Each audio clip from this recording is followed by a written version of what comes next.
லாஸ்ட்டாக நாங்கள் பேப்பர் 10 படித்தோம். அதில் பேஸ் பண்ணி ஹுக்கூக்குல்லா, அதாவது இந்த ஹுக்கூக்குல் இபாத் சம்பந்தமாக ஃபுல்லாக நாங்கள் பார்த்துட்டோம். பேப்பர் 10 ஃபுல்லாக முடிச்சிட்டோம். சரியானே? அப்போ அதில் நாங்கள் மெயினாக 3 பகுதிகள் படித்தோம். ஒன்று, மனிதனுக்கு கடமையாக்கப்படுகிற 3 பிரதான கடமைகள், பிரதான பொறுப்புகள், அல்லாஹ் சந்திக்கிற 3 பிரதான பொறுப்பு, இபாதத், இமாரத், ஹிலாஃபத் சம்பந்தமாக படித்தோம். அடுத்தது இது முதலாவது பகுதி பேப்பர் 10 நாங்கள் படித்தது. அடுத்தது ரெண்டாவது நாங்கள் படித்தோம் அமல்களுடைய வகைப்பாடுகள் படித்தோம். மூணாவது படித்தோம் ஹுக்கூக்குல் இபாத் சம்பந்தமாக விரிவாக படித்தோம். இந்த 3 பகுதியும் இந்த பேப்பரை பேஸ் பண்ணி நாங்கள் படிச்சிக்கிறோம். அதோட சம்பந்தப்பட்ட அனைத்து வினாக்களும் பார்த்து முடிச்சிட்டோம். இன்றைக்கு நாங்கள் கிளாஸில் பார்க்க இருக்கிறது பேப்பர் 11, அதாவது 11வது பேப்பரில் இஜ்மா சம்பந்தமாக பார்ப்போம். அப்போ உங்களுக்கு இந்த இடத்துல இப்படி ஹெட்லைன் போட்டு தந்தா ஈஸியாக இருக்கும். அதனால பேப்பர்லேயே எந்த எந்த டாப்பிக்கை பேஸ் பண்ணியிருக்கு அந்த பேப்பர்ன்ற விஷயத்தையும் ஹெட்லைனாக போட்டிருக்கு. இதுக்கு முந்தின பேப்பரில் நீங்கள் ஹெட்லைனாக பார்த்திக்க மாட்டேன். அப்போ இதுக்கு அங்கால வாரது நான் ஹெட்லைன் போடுவோம். சரியானே? அப்போ இதில் நாங்கள் பார்க்க போகிறது இஜ்மா சம்பந்தமாக. ரைட்? அப்போ இதில் இருக்கிற கேள்விகள் எல்லாம் செஞ்சு பார்த்தீங்களா? நீங்கள் சுயமா பாடத்தை பார்த்து செஞ்சு பார்த்தீங்களா? கேள்விகள்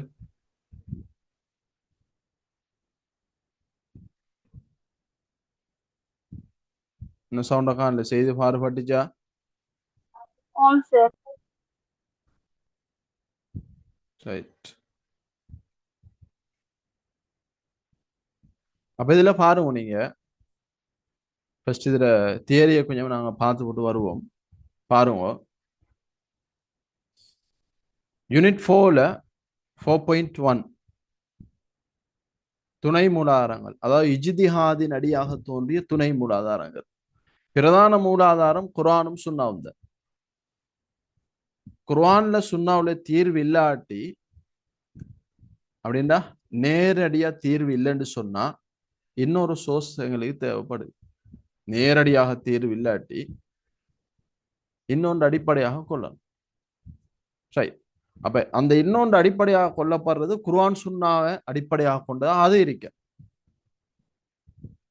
அதாவது டிரெக்டா ஒரு உதாரணம் சொல்லுவோமே, குர்ஆன்லயோ ஹதீஸ்லயோ எங்கேயாச்சும் ஐஸ் போதை பொருள் ஹராம் என்று சொல்லியிருக்கா? இல்ல சார். இல்ல சார். இல்ல சார். எங்கேயும் இல்லை. குர்ஆன்ல நேரடியாக பார்த்தாலும் எங்கேயும் இருக்காது. ஹதீஸ் நேரடியாக பார்த்தா நபி அவங்க பிற்காலத்துல இப்படி ஒரு போதை வஸ்து வரும், அதுக்கு ஐஸ் என்று சொல்லி பேர் சொல்லப்படும், பிரபலியமாக அழைக்கப்படும், இது உங்களுக்கு ஹராமாக்கப்பட்டது, அப்படி எதுவும் ஹதீஸில் இருக்கா? இல்ல சார். இல்ல சார். அப்படி இல்லை. சிகரெட், பீடி ஹராம், ஹதீஸ் இல்லை. ஹதீஸ் இல்லை, ஆனால் ஹராம். இன்னொருத்தர டேட்டாவை ஹெக் பண்ற ஹராம் என்று டிரெக்டா இருக்கா? இல்லை, ஆனா ஹராம். இதெல்லாம் அதான் சொல்றேன், புதிய பிரச்சனைகள். புதிய பிரச்சனைகள் வார நேரமும் எங்களுக்கு குர்ஆன் சுன்னாவுல நேரடி தீர்வு இருக்காது, ஆனா தீர்வு இருக்கும். அதான் சொல்றேன், தீர்வு இல்லை என்று சொல்ல இயலாது. தீர்வு இல்லைன்னு சொன்னா பிள்ளை, தீர்வு இருக்கு, நேரடியாக இல்லை. அதே மாதிரிதான் குர்ஆன் சுன்னா தெளிவாக குறிப்பிடாத விடயத்துக்கு, தீர்வு தெளிவாக குறிப்பிடாத விடயத்துக்கும் இஜ்திஹாத் தேவைப்படும். இஜ்திஹாத் என்று சொன்னா ஆய்வு செய்து தீர்வு எடுக்கணும். இது மனிதன் ஆய்வுக்காக வேண்டி அல்லாஹ் தஆலா இப்படியாக சில விடயங்களை வச்சிருக்கிறார். சார் சொல்லுங்க. கொஞ்சம் பேஜ் நம்பரை சொல்லுங்க சார். ரைட், இது பேஜ் கிரேட் 12 கைட்ல பாருங்க, 136வது பேஜ் இஜ்மான்ற பாடம். சரியா? நான் இப்ப இஜ்மான்ற பாடத்துக்குள்ள போகல, முதலாவது இந்த இஜ்திஹாத்ன்றது ஏன் தேவை, என்ன மாதிரி என்ற விஷயத்தை விளங்கப்படுத்தணும். அப்ப இதனாலதான் இஜ்திஹாத் தேவை. குர்ஆன் சொன்னா நேரடியாக தீர்வு முன்வைக்கல என்றாலும் இஜ்திஹாத் தேவை. புதிய பிரச்சனையை தீர்வு காண்றதுக்கும் இஜ்திஹாத் தேவை.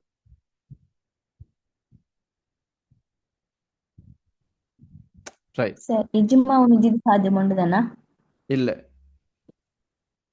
இஜ்மான் என்னன்னு விளங்கப்படுத்த வாரணும். இஜ்திஹாதின் அடிப்படையில தீர்வுகள் என்ன செய்வாங்கன்னா அறிஞர்கள் முன்வைப்பாங்க.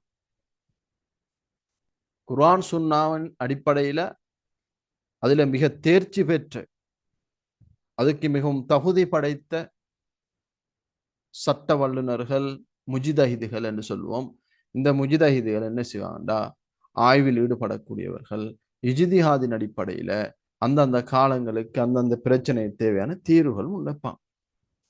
இந்த தீர்வுகளை முன்வைக்கிற நேரம் சில அறிஞர்கள் ஏபிசிடி 3 அறிஞர்கள் இருக்கிறாங்க என்று வைங்க. சும்மா உதாரணத்துக்கு சில பிரச்சனைகளுக்கு இஜ்திஹாத் செய்து 3 பேரும் ஒரே தீர்வு முன்வைப்பாங்க. இன்னும் சில பிரச்சனைகளுக்கு இஜ்திஹாத் செய்து 3 பேரும் ஒரு தீர்வு முன்வைக்காம 2 பேர் ஒரு தீர்வும் இன்னொருத்தர் வேறொரு தீர்வும் முன்வைக்கலாம். அதுக்கு சான்ஸ் இருக்கு. அப்ப பில அவங்களையும் இல்ல, இதுலயும் இல்லை. இஜ்திஹாத் என்று சொன்னா அங்க கருத்து வேறுபாடு வரும். இத அடுத்து நாங்க விளங்கிக் கொள்ள வேண்டிய விஷயம். இந்த பாடத்துல முழு சமரியையும் சொல்றோம். யூனிட் 4 முழு சமரியும் சொல்றோம். இந்த நாலேஜ் இல்லாம இஜ்மாவை நாங்க படிச்சு ஃபுல்லா விளங்க இயலாது. இஜ்திஹாத் செய்தா கருத்து வேறுபாடு வரும். எதை வச்சு சொல்றோம்டா, நம்ம சும்மா சொல்லல. நபி ஸல்லல்லாஹு அலைஹி வஸல்லம் அவரோட காலத்துல சஹாபாக்கள் இஜ்திஹாத் செஞ்சிருக்கிறாங்க, கருத்து வேறுபாடு வந்திருக்கு. அது சம்பந்தமா விரிவாக பின்னால படிப்பண்ணாங்க. சஹாபாக்கள் இஜ்திஹாத் செஞ்சிருக்கிறாங்க, கருத்து வேறுபாடு வந்திருக்கு. நபி ஸல்லல்லாஹு அலைஹி வஸல்லம் அவங்க யாரையும் குற்றம் பிடிக்கல, யாரையும் குற்றம் பிடிக்கல. நபி ஸல்லல்லாஹு அலைஹி வஸல்லம் அவங்க மாறாக துஆ தான் செய்தாங்க, எல்லாரும் சரி என்றான்னு சொன்னாங்க. எனவே இஜ்திஹாத் செய்தா கருத்து வேறுபாடு வரும் என்ற சஹாபாக்களுக்கு மத்தியிலேயே வந்திருக்கு. அப்ப அப்படி கருத்து வேறுபாடு உள்ள விடயங்கள் நிறைய இருக்கு. நேரடியாக தீர்வு குறிப்பிடப்படாத கருத்து வேறுபாடு இருக்கிற விடயம் உங்களுக்கு தெரிஞ்சிருக்கு. எங்களோட சமூகத்துல இருக்கக்கூடிய சில விஷயங்கள் இருக்கு. என்ன கருத்து வேறுபாட்டுக்குரிய விடயங்கள். உதாரணமாக சொல்ல போனா நீங்க சட்லையும் போடுறையல் அதெல்லாம் இருக்கட்டும், அது நான் பின்னால படிப்பேன் விரிவாக. உதாரணமாக சொல்ல போனா சுபகுடைய தொழுகையில குனூத் ஓதுறதுக்கு ஆதாரம் இருக்கு, ஓதாம விடலாம் என்றதுக்கு நியாயமான காரணம் இருக்கு. அப்ப இந்த இடத்துல இது இஜ்திஹாதுக்குரிய அம்சம், இது கருத்து வேறுபாட்டுக்குரியது, இஹ்திலாஃப் என்று சொல்றோம். இந்த இடத்துல நாங்க செய்யறதுதான் சரி, நீங்க செய்யறதுதான் சரி என்று யாரும் யாரையும் சாடி நடக்கல. இன்னொருத்தரை சாடி இன்னொருத்தர் செய்யறதுதான் சரி என்று சொல்ல இயலாது. ஏண்டா இது இஜ்திஹாதுக்குரிய பகுதி.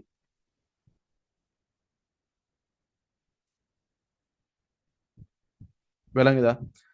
அதே மாதிரி தொழுகையில சுஜூது செய்யும் போது சிலர் கால்களை முழங்கால்களை முற்படுத்தி சுஜூதுக்கு போவாங்க, சிலர் கைகளை குத்தி சுஜூது போவாங்க.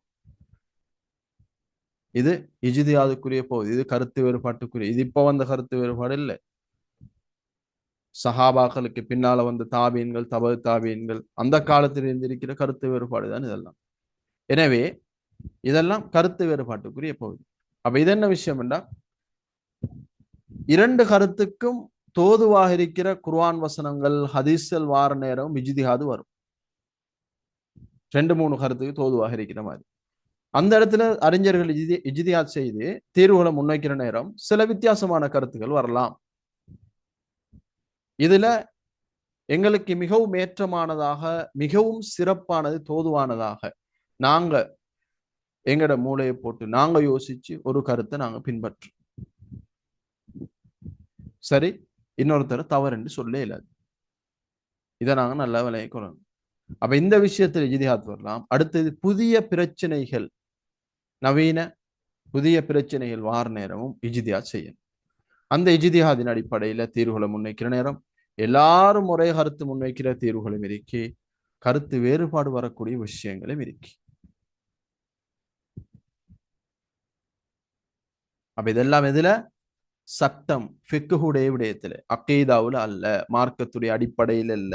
இதெல்லாம் ஃபிக்ஹுடைய சட்ட திட்டம் சார்ந்த பகுதியில் இப்படியான கருத்து வேறுபாடு வரும். இப்ப ஒரு பிரச்சனைக்கு எல்லா அறிஞர்களும் சேர்ந்து ஒரு தீர்வை முன்வைக்கிறான். இதுக்கு தான் சொல்லு இஜ்மா என்று சொல்லு. எல்லாரும் சேர்ந்து ஒரு தீர்வை முன்வைக்கிறான்.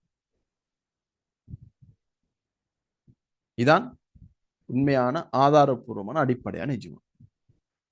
ஒரு பிரச்சனை வருது, எல்லாரும் ஒருமித்த கருத்துல இதுதான் இதுக்குரிய தீர்வு என்று சொன்னால் அது மிகவும் வலுவானதாக இருக்குமா இல்லையா? எல்லா அறிஞர்களும் ஒன்றைத்தான் சொல்றாங்க. அவங்க ஆய்வு செய்து ஒரே தீர்வை தான் சொல்றாங்க. வலுவானதா இல்லையா? அது வலுவரிக்கும். ரைட். இதைத்தான் சொல்ற இஜ்மா என்று சொல்லு. ஒரு பிரச்சனை, புதிய பிரச்சனை என்று தோன்ற நேரம் அறிஞர்கள் இஜ்திஹாத் செய்வாங்க. இஜ்திஹாத் செய்து எல்லாரும் ஒரே தீர்வை முன்வைக்கிறது. இதான் இஜ்மா என்று சொல்றோம். ரைட். அப்ப இதுக்குரிய உதாரணங்கள் எல்லாம் உங்களுக்கு கீழே இதுல சிலபஸ்ல இருக்கு, நாங்க பார்ப்போம். அதுலயும் அந்த இஜ்மா சரி இதான் அந்த, அதாவது அரசின் தலைவராக அபூபக்கர் ரலியல்லாஹு அன்ஹு அவங்க ஏற்றுக்கொள்ளப்பட்டது. அது ஒரு புதிய பிரச்சனை. ஏன் விஷயத்தை விளங்குவோ, குர்ஆனோ ஹதீஸோ சொல்லல டிரெக்டா, நபி அவங்க சொல்லல நாம் மௌத்தானதுக்கு பிறகு அபூபக்கர் ரலியல்லாஹு அன்ஹு அவங்களைத்தான் நீங்க ஹலீஃபாவாக நியமிக்கணும், அமீராக நியமிக்கணும், அவருடைய கட்டளைக்கு தான் கீழ்ப்படிந்து நடக்கணும், அவர்தான் ஜனாதிபதி எப்படி சொல்லிட்டு மௌத்தானாங்களா? இல்ல. அப்படி குர்ஆன்லயோ ஹதீஸ்லயோ இல்ல. எனவே குர்ஆன்ல ஹதீஸ்ல டிரெக்டா இதுக்குரிய தீர்வு இல்லை. ஆனால் நபி ஸல்லல்லாஹு அலைஹி வஸல்லம் அவர்களுடைய நடைமுறை அத சஹாபாக்கள் இஜ்திஹாத் செஞ்சாங்க. யார் எங்களுக்குள்ள தகுதி? நபி அவங்க சொல்லிக்கிறாங்க, நீங்க ஏதாச்சும் ஒரு சந்தர்ப்பத்துல அமீரை நியமிக்கிற நேரம் உங்கள மிகவும் அதுக்கு தகுதியானவர் நியமிங்கோ என்று சொல்லிக்கிறான். எனவே மிகவும் தகுதி யாரு என்று பார்க்கணும். இப்படி பல ஹதீஸ்கள் நபி ஸல்லல்லாஹு அலைஹி வஸல்லம் அவங்க தன் நோய்வாய்ப்பட்டிருக்கும் போது அபூபக்கர் ரலியல்லாஹு அன்ஹு அவங்கள போய் இமாமத் செய்யுங்கன்னு சொன்னாங்க. அப்ப அங்க நிறைய சஹாபாக்கள் இருந்தாங்க. ஆனா நபி அவங்க அபூபக்கர் ரலியல்லாஹு அன்ஹு அவங்கள தான் இமாமத் செய்ய சொல்லி சொன்னாங்க. அடுத்து நபி ஸல்லல்லாஹு விளங்கல, பெண்மணிக்கு ஃபத்வா கொடுக்குற டைமும் அபூபக்கர் அலி அவங்களை முற்படுத்தினாங்க. ரைட். அப்ப அதே மாதிரி நிறைய சந்தர்ப்பங்கள் அபூபக்கர் ரலியல்லாஹு அன்ஹு அவங்கள என்ன செஞ்சுக்கிறாங்கன்னா நபி ஸல்லல்லாஹு அலைஹி வஸல்லம் அவங்க முற்படுத்தியிருக்கிறாங்க, அந்த இடத்துக்கு பொறுப்பாக ஆக்கியிருக்கிறாங்க. நபி ஸல்லல்லாஹு அலைஹி வஸல்லம் மௌத்தானதை பிறகு குழப்பம் வந்த நேரம் அபூபக்கர் ரலியல்லாஹு அன்ஹு அவங்க தான் அவங்கள அறியாமலே அந்த இடத்துல லீடராக மாறினாங்க. எப்படி? அவங்களே முன் வந்து நபி அவங்க மௌத்தாகிட்டாங்க, இது புதிய விஷயம் இல்லை, நபி ஸல்லல்லாஹு அலைஹி வஸல்லம் அவர்களும் ஒரு மனிதர் தான், ஆனால் அல்லாஹ் மௌத்தாக மாட்டான், அவன் நிரந்தரமாக நித்திய ஜீவனாக இருப்பான் என்று சொல்லி மக்களுக்கு பயான் பண்ணி ஒரு நிலைப்படுத்தினான். உமர் ரலியல்லாஹு அன்ஹு கூட குழம்பி போயிருந்தான். அந்த நேரம் அனைவரையும் சீரான சிந்தனைக்கு கொண்டு வந்தான் அபூபக்கர் ரலியல்லாஹு. எனவே இதெல்லாம் வச்சு பார்க்கிற நேரம் சஹாபாக்கள் என்ன செய்யறாங்க, தண்ட சுயசிந்தனை அடிப்படையில பார்க்கிறான். பார்த்து ஒவ்வொருத்தரும் முடிவுக்கு வராங்க, அரசின் தலைவராக தகுதி அபூபக்கர் ரலியல்லாஹு அன்ஹு அவங்கதான் என்று தீர்வு வரான். எனவே அபூபக்கர் ரலியல்லாஹு அன்ஹு அவர்கள் ஹலீஃபாவாக பையத் செய்யப்பட்டார்கள். அப்ப எல்லாருமா சேர்ந்து ஒரு முடிவுல நிக்கிறாங்க, அபூபக்கர் ரலியல்லாஹு அன்ஹு இவர்தான் ஹலீஃபா. சரி, இதான் இஜ்மா. விளங்குதா விஷயம்? ரைட். இதே மாதிரி இஜ்மாவுக்குள்ள இன்னும் சில பிரிவுகளும் இருக்கு. கொஞ்சம் பேர் ஒரு சைட், ஆனா நிறைய பேர் மற்ற சைட்ல இருக்கிறாங்க. நிறைய பேர் ஒரு தீர்வை முன்வைக்கிறாங்க. 20 பேர்ல உதாரணத்துக்கு 15 பேர் ஒரு தீர்வு, 5 பேர் வேறொரு தீர்வுல இருக்கிறாங்க. அப்ப இதை சொல்ற பெரும்பான்மையானவங்க முன்வைக்கிற இஜ்மா என்று சொல்லி அது கடைசியில் வாரது இஜ்மா அக்ஸரியா, பெரும்பான்மையான சார்ந்திருக்கு. இஜ்மா அக்ஸரியா என்று சொல்றோம். ஒரு பிரச்சனை வார நேரம்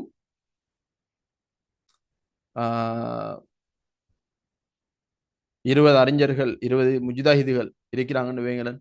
15 பேர் சொல்றாங்க அது ஹராம் என்று சொல்லி, 5 பேர் சொல்றாங்க அது ஹராம் இல்ல ஜாயிஸ், அது கூடும் என்று சொல்றாங்க, இல்லாட்டி மக்ரூ என்று இன்னும் 2 பேர். இப்படி வேற வேற தீர்வுல இருக்கிறாங்க.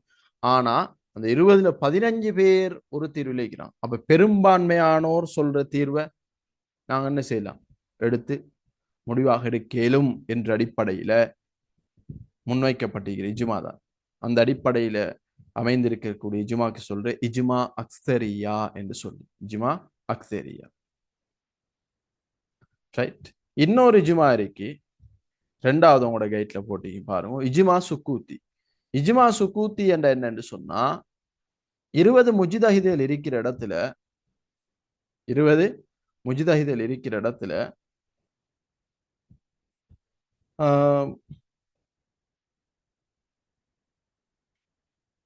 ஒருத்தர் ஒரு கருத்தை சொல்றார், ஒரு முடிவை சொல்றார், மிச்சாக்கள் யாரும் அதுக்கு சார்பாகவும் எந்த முடிவும் சொல்லல, அதுக்கு எதிராகவும் கருத்து தெரிவிக்கல.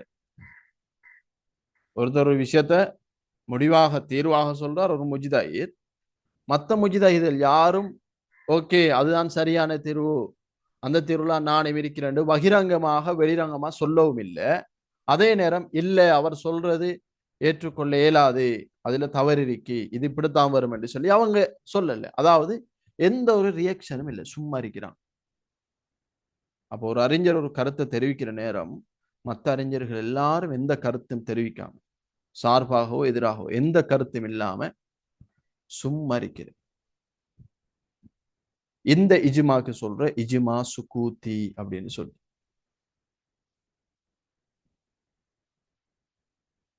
இதெல்லாம் இஜ்மாட வகைகள்.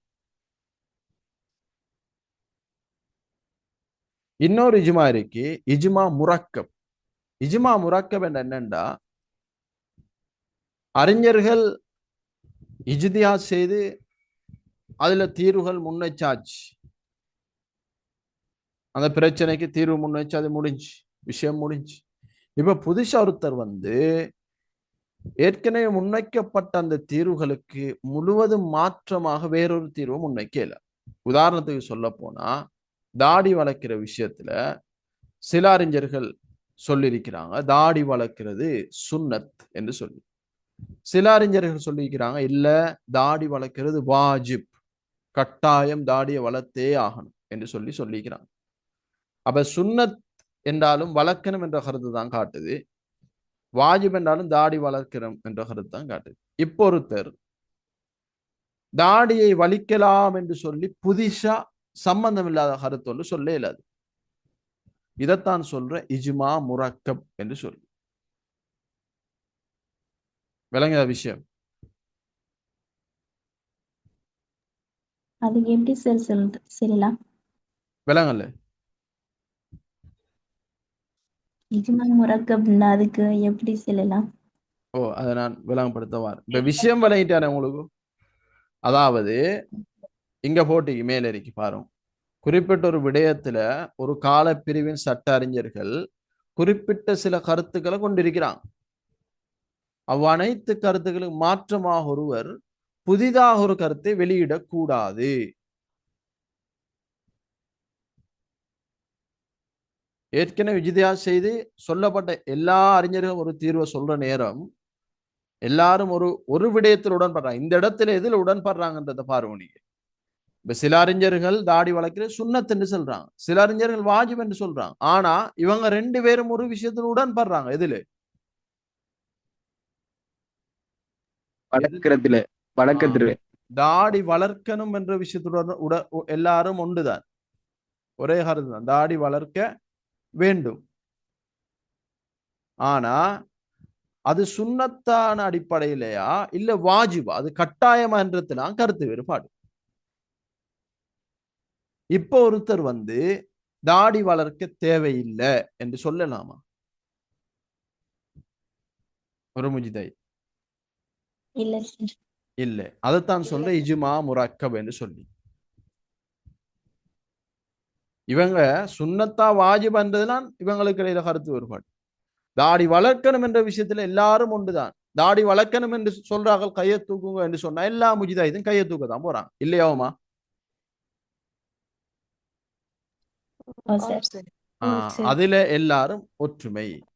ஆனா வாஜிபா சுன்னத்தன்று அவங்கள்ட்ட கருத்து வேறுபாடு. இப்போ ஒருத்தர் புதுசா வந்து தாடி வளர்க்க தேவையில்ல, இதெல்லாம் இவங்களுக்கு நான் முரணாக நிக்கிறேன்னு நிக்கலாது. இப்படியான இஜ்மா தான் சொல்ற இஜ்மா முரக்கப். இதுக்கு முரணாக ஒருத்தர் கருத்து புதிதான கருத்து ஒன்று கொண்டு வர இல்லை.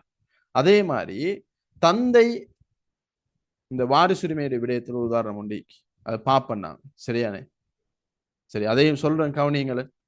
இப்ப சஹாபாக்கள்ல காணப்பட்ட சட்ட அறிஞர்கள் இறந்த ஒருவருடைய சகோதரர்களோடு அவரது தந்தையின் தந்தையும் வாரிசுரிமை பெறுவர் என்ற விடயத்தில் 3 கருத்துக்களை கொண்டிருக்கிறாங்க.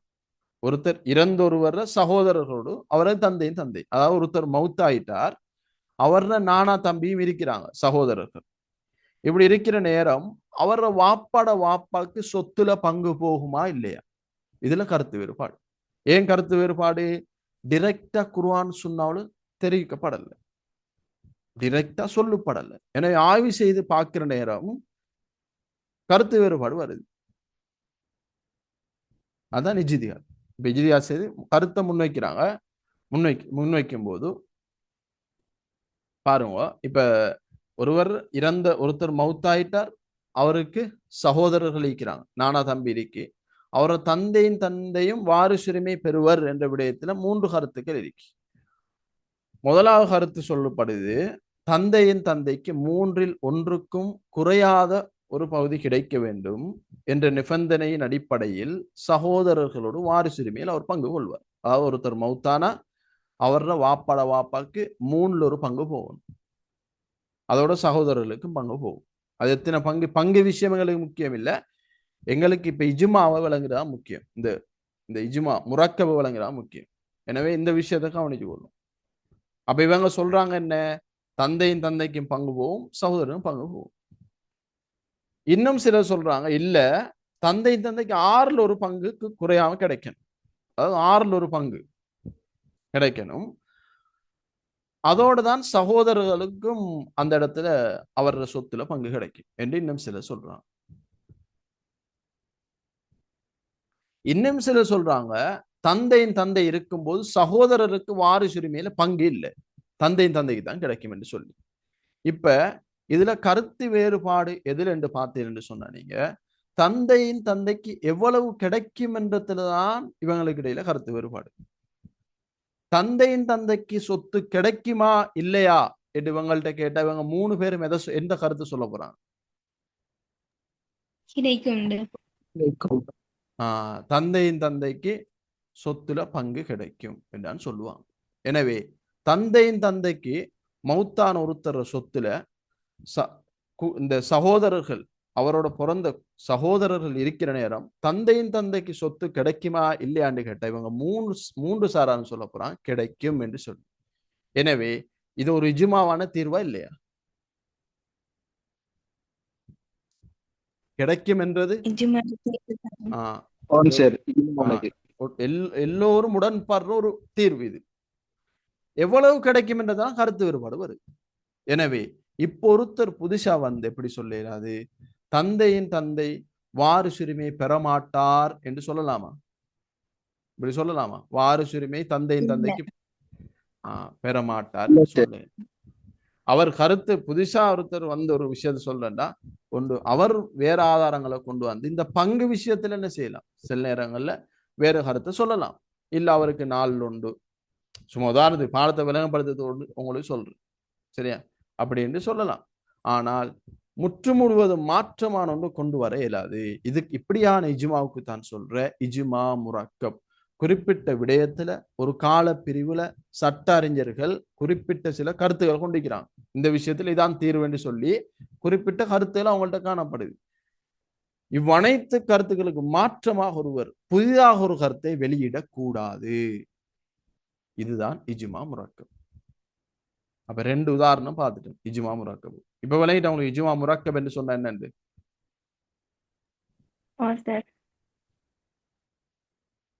அப்ப இந்த பாடத்துக்குள்ள இருக்கிற விஷயம் இஜ்மாட வகைகள் இருக்கு. ஃபர்ஸ்ட்லேருந்து பார்த்து வருவோம் பாருங்க. முதலாவது இந்த பாடத்துல நீங்க இஜ்மா என்றால் என்ன என்றதை நல்லா விளங்கிக் கொள்ளணும்.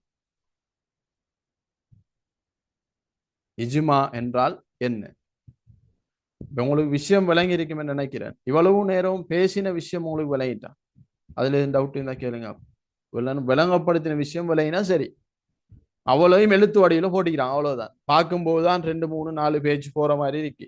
நான் சொன்ன இவ்வளவு விஷயம் தான் இதுக்குள்ள இருக்கு, வேற ஒன்றும் இல்லை புதுசா. விளங்கிட்டு சார். விளங்குது சார். சரி பாருங்க. அப்ப இஜ்மா என்று சொன்னா மேல பந்தியில சும்மா பொதுவான சில அறிமுகங்களை விளக்கங்களை போட்டிருக்கிறாங்க. முக்கியமான விஷயத்தை நாங்க பார்ப்போம். இதுல பாருங்க, இங்க இஜ்மா என்ற மரபு பதம் அஜ்ம என்ற மூலச் சொல்லிலிருந்து தோற்றம் பெற்று, அஜ்ம என்ற அரபு மூலச் சொல்லிலிருந்து தோற்றம் பெற்று ஒரு பதம் தான் இஜ்மா என்று. சரியானே? இஜ்மா என்று சொன்னா ஒன்று சேர்த்தல், உறுதி கொள்ளுதல், ஒத்த கருத்து கொள்ளல், ஏகோபித்த கருத்து கொள்ளல் எனும் மொழி கருத்துகள் இருக்கு. அதாவது இஜ்மா என்று சொன்னா எல்லாரும், அதாவது ஒரு கருத்துல வாரு, ஒத்த கருத்துக்கு வாரு, எல்லாரும் ஒரே முடிவுல நிக்கிற, இதான் இஜ்மா. உறுதியாக இருக்கிற ஒரு கருத்து ஒன்று சேர்க்கிறதுக்கும் சொல்றேன். அஜ்மா ஒன்று சேர்த்தான், இஜ்மா ஒன்று சேர்த்து. சரி, இது அதுல நாங்க பார்க்கக்கூடிய மொழி கருத்து. இஸ்லாமிய பரிபாஷையில இந்த இஜ்மா என்ற வார்த்தையை நாங்க எதுக்கு யூஸ் பண்றோம் என்று சொன்னா, நபி ஸல்லல்லாஹு அலைஹி வஸல்லம் அவர்களின் வஃபாத்தின் பின் ஏதாவது ஒரு காலத்தில் தோன்றிய பிரச்சனைக்கான தீர்வு குர்ஆனிலோ சுன்னாவிலோ தெளிவாக காணப்படாத போது, சரியா, குர்ஆனிலோ சுன்னாவிலோ தெளிவாக காணப்படாத போது அல்லது நேரடியாக காணப்படாத போது என்று சொல்லணும். குர்ஆனிலே சுன்னாவிலே காணப்படாத போது என்று சொல்லக்கூடாது, அது பொருத்தம் இல்லை. சிலர் அறிமுகங்கள் எழுதும் போது, வரைவிலக்கணம் எழுதும் போது எழுதுற எப்படி என்றா குர்ஆன்ல சுன்னாவிலே இல்லாத போது அப்படி என்று சொல்லி, அப்படி சொல்லக்கூடாது. ஏன்? எங்களோட கொள்கையே குர்ஆன் சுன்னாவுக்கு அப்பாற்பட்ட எந்த ஒரு விஷயமும் இல்லை. இதான் எங்களோட அடிப்படை கொள்கை, இது எங்களோட அக்கீதா. எனவே அதுக்கு முரணாக நாங்க பேசக்கூடாது. அப்ப சொல்லும்போது சொல்லணும், குர்ஆன்ல சுன்னாவுல இறைக்கி, ஆனா தெளிவாக அல்லது நேரடியாக இல்லை. எனவே குர்ஆன்ல சுன்னாவுல டிரெக்டா தெளிவாக அல்லது நேரடியாக அந்த பிரச்சனைக்கான தீர்வை பெறுவதற்கு தீர்வு காணப்படாத போது, அப்பிரச்சனைக்கான தீர்வை பெறுவதற்கு அக்காலத்தில் வாழும் முஜிதஹிதுகள் அனைவரும் ஒன்று கூடி இஜ்திஹாத் செய்வதன் மூலம் ஏகோபித்த கருத்து கொள்றது. ஏகோபித்த கருத்துண்டா எல்லாரும் ஒரு கருத்துக்கு வாரது, இதான் இஜ்மா. அதான் ஸ்டார்ட்ல உங்களுக்கு விளங்கப்படுத்திட்டு. இப்ப குர்ஆன்ல சுன்னாவுல பார்த்தாங்க, டிரெக்டா தீர்ப்பு இல்லை. எனவே இப்ப ஆய்வு செய்யறாங்க, ஆய்வு செய்து இதுக்கு ஒரு தீர்வு எடுக்கணும். எனவே குர்ஆன சுன்னாவை முழுவதுமாக ஆய்வு செய்து ஒரு தீர்வுக்கு வாரான். தீர்வுக்கு வார நேரம் எல்லாரும் ஒரே கருத்துக்கு வாரான், இதான் இஜ்மா, ஏகோபித்த கருத்து கொள்ள. அப்படி இஜ்திஹாத் செய்யறவருக்கு நாங்க சொல்லுவோம் முஜ்தஹித் என்று சொல்லி. விளங்குதா விஷயம்? சார்.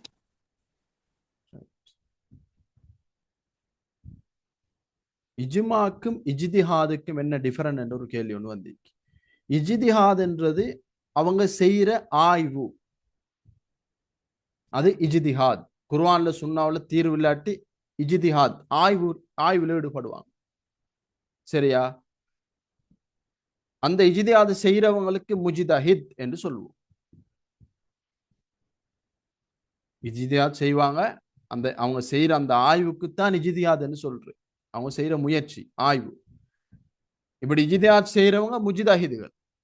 அவங்க எல்லாரும் ஒரு தீர்ப்புல கூடி நின்றாங்கன்னு சொன்னா அதுக்கு தான் சொல்ற இஜ்மாவான முடிவு என்று சொல்லு. இப்ப ஒரு பிரச்சனை வருது, எல்லாரும் ஆய்வு செய்யறாங்கண்டா ரைட், இஜ்திஹாதுல ஈடுபடுறாங்க. ஆய்வில் ஈடுபடுறாக்கள் எல்லாம் யாரு? முஜ்தஹிதுகள். சரி, இப்ப எல்லார்ட்டையும் தீர்வை கேட்கிற நேரம் சொல்றாங்க, எல்லாரும் ஒரே தீர்வு சொல்றாங்க. எனவே இது இஜ்மாவான முடிவு. எல்லாரும் ஒரு தீர்ப்பு சொல்றாங்கண்டா அது சாதாரண விஷயம் இல்லை. இவ்வளவு பேரும் ஆய்வு செய்து இது ஹராம் ஹராம் ஹராம் என்று சொல்லிக்கிறான்டா அது ஹராம். இந்த முடிவு அவங்க கடைசியில சொல்ற முடிவை வச்சுதான் அது பார்க்கிறேன். விளங்கிட்ட விஷயம். இஜ்மாக்கும் இஜ்திஹாதுக்கும் டிஃபரண்ட் விளங்குதா? ஆம் சார். சார் அப்ப இஜ்மா என்றது இஜ்திஹாதின் அடியாக தோன்றிய ஒரு மூலாதாரம் தானே, துணை மூலாதாரம். அப்ப அங்கால கியாஸ், மஸ்லஹா, முர்சலா, இஸ்திஹ்சான், இஸ்திஸ்ஹாப், அப்ப இதெல்லாம் இஜ்திஹாதின் அடியாக வந்தவைகள் தான். சரியானே? எனவே இஜ்திஹாத் இஜ்மா என்று சொல்லி ரெண்டையும் வச்சு குழப்பிக் கொள்ளல. இஜ்திஹாத் என்றது ஆய்வு. அது எப்படி யூஸ் பண்ணப்படுது, அந்த இஜ்திஹாத் இதை வச்சு அந்த தீர்வு எந்த முறையில பெறப்படுது, எப்படி அதனுடைய முடிவு பெறப்படுது, அதனுடைய ஆதாரம் எப்படி பெறப்படுது என்றதை வச்சுதான் அது ஒரு துணை மூலாதாரங்களாக நாங்க பிரிக்கிறோம். சரியா விளங்கிட்ட விஷயம்?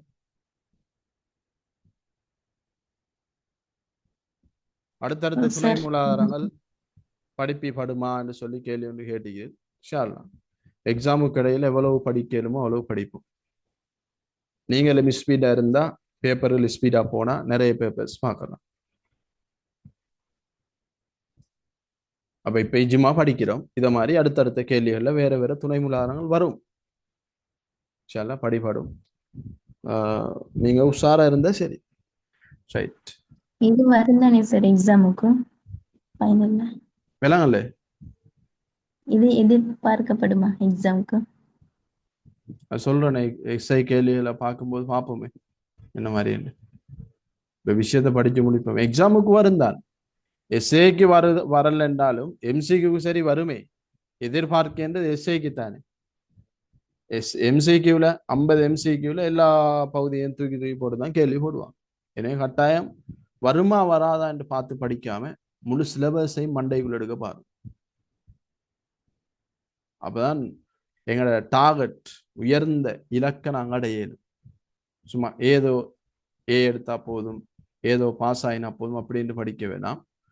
அடைவை உயர்வாக இருக்கணும் என்று சொல்ற லட்சியத்தோட படி. சரி, அது இன்ஷா அல்லாஹ் எஸ்ஏ கேள்வியில் பார்க்கும்போது பார்ப்போம் என்ன மாதிரி இருக்கிறது சம்பந்தமான கேள்வி என்று சொல்லி. சரி, அப்ப இஜ்மா என்றா என்னன்னு உங்களுக்கு தெரியும். ஒரு ஆளுக்கு சொல்லலுமா இஜ்மா என்றா என்னன்னு சொல்லி?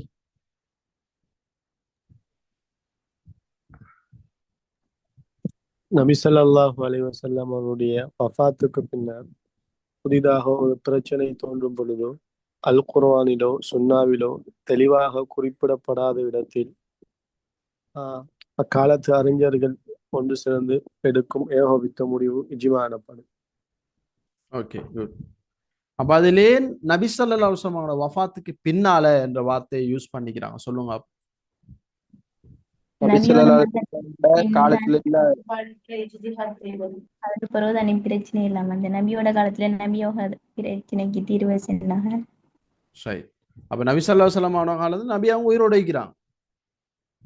என்ன நபி அவங்கள்ட்ட இந்த ஒரு விஷயம் வெளிப்பட்டாலே அது வஹீதான்.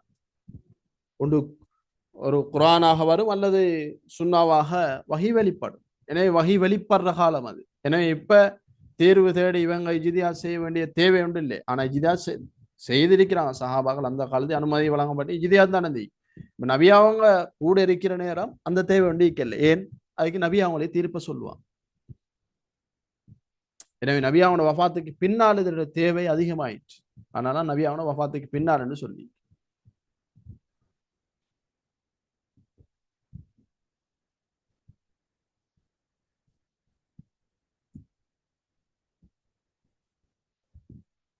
ரைட். அப்ப இஜ்மா என்றா உங்களுக்கு என்னன்னு சொல்லி தெரியும்.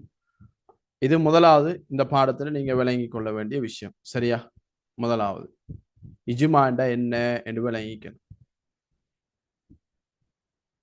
ஒவ்வொன்றையும் சாப்டரா வழங்கப்படுத்துறேன் தெளிவாக. அதே மாதிரி விளங்கி கொள்ளும். முக்கியம் எக்ஸாமுக்கு தேவைப்பட்டதை மட்டும். சரியானே? முதலாவது பார்த்துட்டு அடுத்த இரண்டாவது விஷயம் இஜ்மா சட்ட மூலாதாரம்ன்றதுக்கான ஆதாரம். ரெண்டாவது தலைப்புன்னா ரெண்டாவது டாபிக் இந்த இஜ்மா என்ற இதுக்குள்ள சிறிய பகுதியில் பிரிச்சா ரெண்டாவது பகுதி இஜ்மா சட்ட மூலாதாரம் என்றதுக்கு ஆதாரம். அதாவது பலர் ஒன்று சேர்ந்து சொன்னா அதை தீர்வுண்டு எப்படி எடுக்கிறேன், அதை யார்கிட்ட கேட்டு நாங்கள் தீர்வுண்டு சொல்லி எடுத்தோம், இதுக்கு என்ன ஆதாரம் இருக்கு, இதை குர்ஆன சுன்னாவை சொல்லி தந்தீங்க எப்படி எடுக்க சொல்லி என்று கேள்வி வந்தா அதுக்கு ஆம் குர்ஆன் சொன்னா அதுக்கு எங்களுக்கு ஆதாரம் இருக்கு. பல அறிஞர்கள் ஒன்று சேர்ந்து ஒரு தீர்வு எல்லாரும் ஒரு தீர்வை முன்வைக்கிற நேரம், குர்ஆன் சுன்னாவின் அடிப்படையில் ஆய்வு செய்து தீர்வை முன்வைக்கிற நேரம் அதை பின்பற்றணும் என்று சொல்லி எங்களுக்கு கட்டளை பிறப்பிக்கப்பட்டு. எனவே குர்ஆன் ஆதாரங்களுக்கு கிட்டத்தட்ட 4 குர்ஆன் வசனம் இந்த இடத்துல போட்டி 4 குர்ஆன் வசனம் இருக்கு. ஏதாச்சும் ஒரு குர்ஆன் வசனத்தை ஞாபகம் வச்சுக்கணும். உங்களுக்கு எது லேசோ எது ஈஸியா இருக்குமோ அப்படி ஒரு குர்ஆன் வசனத்தை பத்தி கட்டாயம் ஞாபகம் வச்சுக்கணும். இஜ்மாட ஆதாரங்கள் கேட்டு கேள்வி வந்தா தேவைப்படும். உதாரணத்துக்கு ஒரு குர்ஆன் வசனத்தை நாங்க பார்ப்போம்.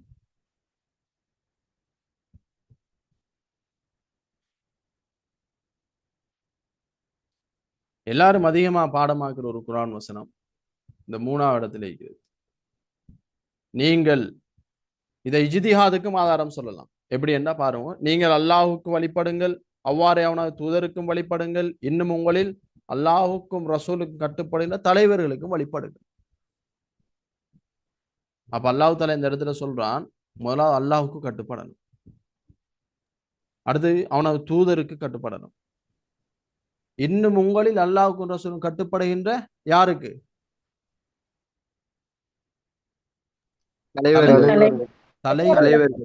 தலைவர்களுக்கு. அப்ப இந்த இடத்துல நான் ஒரு விளக்கம் ஒன்று எடுத்துக்கொள்ளையிலும் அல்லாஹ்வுக்கு கட்டுப்படுங்க என்று சொன்னா குர்ஆனுக்கு கட்டுப்படும். என்ன அவனது தூதருக்குண்டா சுன்னாவுடைய கட்டளையிலே கட்டுப்படணும், அது நபியாவோட கட்டளை. இது ரெண்டினும் அடிப்படையிலே, அதாவது அல்லாஹுக்கும் அவனது ரசூலுக்கும், அதாவது குர்ஆன் சுன்னாவின் அடிப்படையிலே அதுக்கு கட்டுப்பட்டு அதன் அடிப்படையில யாரெல்லாம் எங்களை வழி நடத்துறாங்களோ அப்படியான தலைவர்களுக்கு வழிபடணும். எனவே மார்க்க அடிப்படையில ஒரு புதிய பிரச்சனை வார நேரம் அந்த பிரச்சனைக்கு தீர்வு சொல்லி எங்களை வழி நடத்துறதுக்கு மிகவும் தகுதியானவர்கள் முஜ்தஹிதுகள். அந்த இடத்துல அந்த வேயில அந்த பகுதியில் அவங்க தான் லீடர், எங்களுக்கு அவங்க தான் தலைவர்கள். எனவே குர்ஆனுடைய ஓர்டர் அந்த இடத்துல நாங்கள் முஜ்தஹிதுகளுக்கு கட்டுப்படணும். எனவே முஜ்தஹிதுகள் இப்படி இஜ்திஹாத் செய்து எல்லாரும் ஒரு தீர்வை முன்வைக்கிறாங்க, இஜ்மாவான தீர்ப்பை முன்வைக்கிறாங்கன்னு சொன்னா அதுக்கு நாங்க கட்டுப்படத்தான் வேணும். இது அல்லாஹ்வுடைய ஓர்டர். எனவே குர்ஆன்ல ஆதாரம் இருக்கு, இஜ்மாவுடைய இஜ்மா ஒரு துணை மூலாதாரம் என்றது. ஓகே, கிளியரா? சார் இப்படி இதுல 4 வசனங்களுக்கு ஏதாச்சும் ஒரு வசனத்தை ஞாபகம் வச்சுக் கொள்ளுங்க. அதே மாதிரி ஹதீஸுடைய ஆதாரமும் இருக்கு. எனது உம்மத்தினர் எனது சமூகத்தினர் தவறான விடயங்கள் ஒன்றுபட மாட்டான். எனவே முஜ்தஹிதுகள் எல்லாரும் ஆய்வு செய்து ஒவ்வொரு ஆளும் ஒவ்வொரு பக்கம் போகல, எல்லாரும் ஒரு தீர்வை முன்வைக்கிறாங்கன்னு சொன்னா அது சரியா தானே இருக்கு. ஏன் நபி அவங்க சொல்லிக்கிறாங்க எனது சமூகத்தினர் தவறான விடயங்கள் ஒன்றுபட மாட்டாங்கன்னு சொல்லி. அதே மாதிரி இப்படி பல ஆதாரங்கள் இருக்கு. எனவே இஜ்மாவான தீர்வுக்கு கட்டுப்படையிலும் அதுக்கு ஹதீஸ் ஆதாரம் இருக்கு. எனவே இஜ்மா ஒரு துணை மூலாதாரம், அது கட்டுப்படத்தான் வேணும். இப்படி 5 ஹதீஸ்கள் இருக்கு. ஏதாச்சும் உங்களுக்கு ஈஸியான ஹதீஸை அமைச்சு கொள்ளும். சரியானே? அடுத்த இஜ்மாவுக்கான நியதி. ஒன்றை இஜ்மாவாக எடுத்து பின்பற்றணும் என்று சொன்னா அந்த இஜ்மா எப்படி இருக்கணும்? முதலாவது விஷயம், ஒன்றுக்கு மேற்பட்ட முஜ்தஹிதுகள் இருக்கணும். அப்ப ஆதாரங்கள் படிச்சுட்டோமா? 2வது விஷயம் முடிஞ்சு. அடுத்து 3வது இது இஜ்மாவுக்கு அந்த ஆதாரத்துக்கு இது எல்லாம் இருக்குந்தானே, சம்பவங்கள் வருந்தானே. எந்த சம்பவம்? நபியோக முஆத்ரலிய அது இஜ்திஹாத். அது இஜ்திஹாத். யமனுக்கு அனுப்புற சந்தர்ப்பத்துல குர்ஆன்ல சுன்னாவுல தீர்வு இல்லாட்டி நீங்கள் என்ன செய்வீர்கள் நபி அவங்க கேட்டதுக்கு முஆத் இப்னு ஜபல் ரலியல்லாஹு அன்ஹு சொன்னாங்க, நான் இஜ்திஹாத் செய்வேன், குர்ஆன் சுன்னாவின் அடிப்படையில் ஆய்வு செய்து தீர்ப்பு வழங்க வேண்டும் சொன்னாங்க. இஜ்திஹாத் செய்வேன். அது இஜ்திஹாத். இது இஜ்மா. இது இஜ்மா. பனு குறைலாட எல்லாம் இஜ்திஹாத் தான். அதெல்லாம் இஜ்திஹாத். ஆய்வு செய்து முடிவுக்கு வாரது. இங்க விஷயம் என்னன்னா நிறைய பேர் ஒரு கருத்தில் இருக்கிறது தான் இங்க டாபிக். விளங்குதா? கூட்டாக ஆ அப்ப அதுக்கு நீங்க உதாரணம் சொல்லணும்னா சஹாபாக்கள் எல்லாரும் சேர்ந்து அபூபக்கர் ரலியல்லாஹு அன்ஹு அவங்கள ஹலீஃபாவா நியமிச்சு இஜ்மாவான முடிவு. இங்க ஆய்வு செய்யறது குர்ஆன் சுன்னாஹ் அடிப்படையில் ஆய்வு செய்யறது விஷயம் இல்லை. ஆய்வு செய்து எல்லாரும் ஒரு முடிவுல இருக்கிறது தான் இங்க விஷயம். விளங்குதா விளங்கலையா? விளங்கிட்டு சார். எல்லாரும் ஒரு முடிவில் இருக்கணும். அது முஆது இப்னு ஜபல் எல்லாம் ஆய்வு செய்தாங்க. அது இஜ்திஹாத். பனு குறைலாக்களுடைய அந்த பூமிக்கு போய் அசர் தொலை சொல்லவும் அது ஆய்வு செஞ்ச ஒரு தீர்ப்புக்கு வந்தாங்க. அது இஜ்திஹாதுக்குரிய ஆதாரம். இங்க விஷயம் என்னன்னா ஆய்வு செய்து ஒரு ஒரே பிரச்சனை நிறைய முஜ்தஹித் ஆய்வு செய்து ஒரு தீர்வுக்கு வரணும்.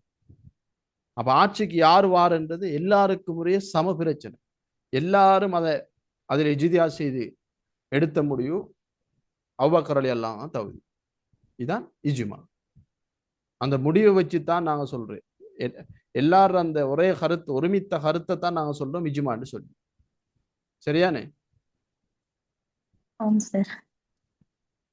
அப்ப இஜ்மா அடிப்படையில் ஒரு தீர்வை முன்வைக்கப்படணும் என்று சொன்னா அந்த இஜ்மா என்று பேர் சொல்லணும் என்று அது எப்படி இருக்கணும் என்றா முதலாவது ஒன்றுக்கு மேற்பட்ட முஜ்தஹிதுகள் இருக்கணும். ஒருத்தர் இருந்து கொண்டு செஞ்சா அது இஜ்திஹாத். சரியானே? அது இஜ்திஹாத். இப்ப இஜ்மா அடிப்படையில இஜ்மாவுக்கான நியதி என்னன்னு சொன்னா ஒன்றுக்கு மேற்பட்ட பலர் ஆய்வு செய்யணும். அப்பான ஒன்றுக்கு மேற்பட்டார்கள் வருவாங்க. இஜ்மா என்றாலே நாங்க என்ன படிச்சோம்? ஒருமித்த கருத்து கொள்ளல். பல முஜ்தஹிதுகள் ஒத்த கருத்துக்கு வாரு. அப்ப பல முஜ்தஹிது ஒத்த கருத்துக்கு வாரண்டா ஒரு ஆள் இருந்து கொண்டு அது சரி வருமா? Yes sir. இல்ல சார், இல்ல சார். ஒன்றுக்கு மேற்பட்டவர்கள் இருக்கணும். 2 பேர் 5 பேர் 10 பேர் 15 பேர் இருக்கணும். எல்லாரும் ஆய்வு செய்யணும். ஆய்வு செஞ்சு எல்லாரும் ஒரு கருத்துக்கு வரணும். இது முதலாவது நீர். இப்படி ஆய்வு செய்து எல்லாரும் ஏகோபித்த முடிவுக்கு வரணும். எல்லாரும் ஒரே தீர்வு. எல்லாரும் ஒரு முடிவில் இருக்கணும். ஹராம் என்று ஏ என்ற நபர் சொன்னா பி என்ற நபரும் ஹராம் என்றே சொல்லணும். சி என்ற நபரும் ஹராம் ஹராம் ஹராம் என்றே எல்லாரும் தீர்வு சொல்லணும். எனவே இது இஜ்மாவான தீர்வு. அப்ப ஏகோபித்த முடிவு ஒரே முடிவில் இருக்கணும் எல்லாரும்.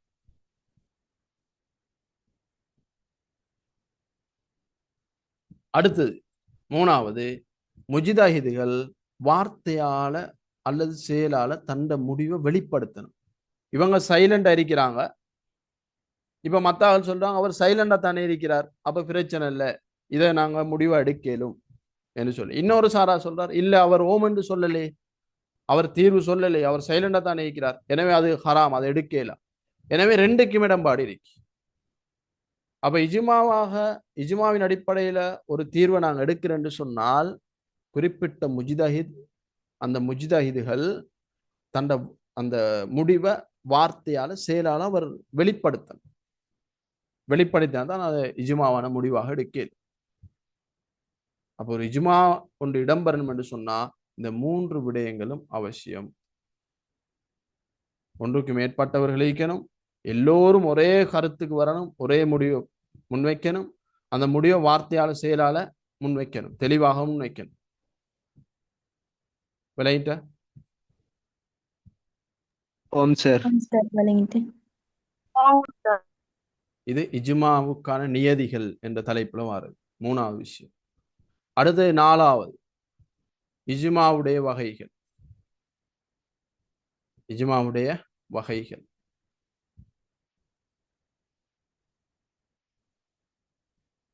செயலால புலப்படுத்துறா என்ன சார் என்று கேட்டீங்க. செயலால புலப்படுத்துறேன்னு சொன்னால் அவர் முன்வைக்கிற முடிவொன்று அவர் வாய் திறந்து வெளிப்படையில சொல்லணும் என்ற கருத்து இதுதான் என்று சொல்லி, அல்லது அது அவர் செயலால காட்டும்.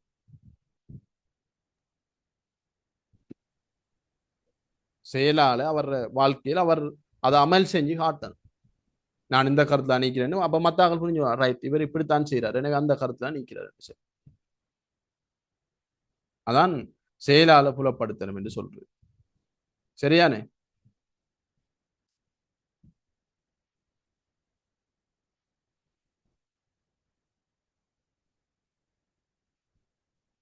சரியா? மேல படிச்சு விளங்கிட்டேன் உங்களுக்கு மத்தாக்கள். ஓம் ஓ சார். சார். ஓம் சார். ஓ சார்.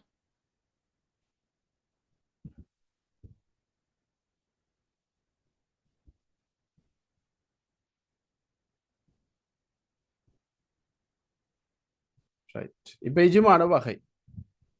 இப்ப எல்லாரும் ஒரு கருத்துக்கு எல்லா சந்தர்ப்பத்திலையும் வாரது என்ன, கொஞ்சம் சாத்தியம் குறையத்தான். எனவே ஒரு சிலர் முரண்படலாம், ஒரு சிலர் இல்ல அந்த தீர்வுல எனக்கு உடன்பாடு இல்லை, என்னுடைய ஆய்வின் அடிப்படையில் இதுதான் எனக்கு தீர்வுன்னு சொல்லி என்னை முஜ்தஹிதில் வேற வேற தீர்வுகளை முன்வைக்கலாம். எனவே இஜ்மாவை வகைப்படுத்திக்கிறான். முதலாவது இஜ்மா சரீஹ் என்று சொல்லலாம். சரியானே? இஜ்மா சரி, அது இஜ்மா கவுலி ஃபியலி எல்லாமே கதை எங்களுக்கு சிலபஸ்ல தேவையில்லை. இஜ்மா சரி, அதாவது தெளிவான இஜ்மா. இதான் இஜ்மாவிலே மிகவும், அதாவது உண்மையிலே இஜ்மா என்று சொல்றதே இதைத்தான். இதுக்கு பிறகுதான் மிச்சதெல்லாம். அதாவது இப்ப நாங்க மேல படிச்சோமே நியதி, இந்த 3 நியதியும் இதுல சரியா இருக்கு. இந்த 3 நியதிகளும் இதுல இருக்கும். பாருங்க, ஆகும் இஜ்மா சரிகின்ற என்னண்டா சமகாலத்துல வாழ்கின்ற முஜ்தஹிதுகள், அதாவது சேம் பீரியட்ல சேம் டைம்ல நிறைய முஜ்தஹிதுகள் வாழ்வாங்க.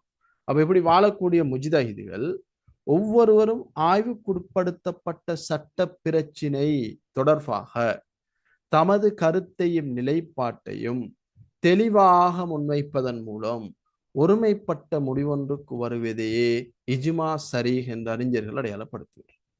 அப்ப எல்லாரும் என்ன, சமகாலத்தில் வாழ்ற எல்லாரும் ஒரு விஷயத்தை ஆய்வு செய்து அந்த ஆய்வுக்குட்படுத்தப்பட்ட அந்த சட்ட பிரச்சனை தொடர்பாக தமது கருத்தை நிலைப்பாட்டை தெளிவாக வார்த்தையால முன்வைப்பாங்க அல்லது செயலால புலப்படுத்தி காட்டுவாங்க. இதுக்கு மாற்றமா சைலண்டா இருந்தாங்கன்னு சொன்னா அதான் இஜ்மா சுக்கூத்தி. தெளிவாக முன்வைக்கலாட்டி இஜ்மா சுக்கூத்தி. விளங்குதா ரெண்டுக்கும் இடையில இருக்கிற டிஃபரன்ஸ்? ஓம் சார். ஓம் ஓ சார். ரைட். அப்ப தெளிவாக முன்வைக்கிறாங்கன்னு சொன்னா அது இஜ்மா சரி. இதான் விஷயம். சட்ட பிரச்சனை தீர்வு வைக்கிற அவங்க இஜ்திஹாத் செய்யற இதெல்லாம் உங்களுக்கு தெரிஞ்ச விஷயம் தான். இங்க இஜ்மா சரி என்ற விஷயம் என்னன்னா தெளிவாக முன்வைப்பாங்க. அது வார்த்தையால முன்வைப்பாங்க அல்லது செயலால முன்வைப்பாங்க. எனவே தெளிவாக முன்வைப்பதன் மூலம் ஒருமைப்பட்ட முடிவொன்றுக்கு வருவதே இஜ்மா சரி. எல்லாரும் ஒரே முடிவிலே வைப்பாங்க. தெளிவாகவும் முன்வைப்பாங்க. அடுத்த விஷயம், எல்லாரும் ஒரே முடிவு தான், யாரும் வேற கருத்து சொல்லல.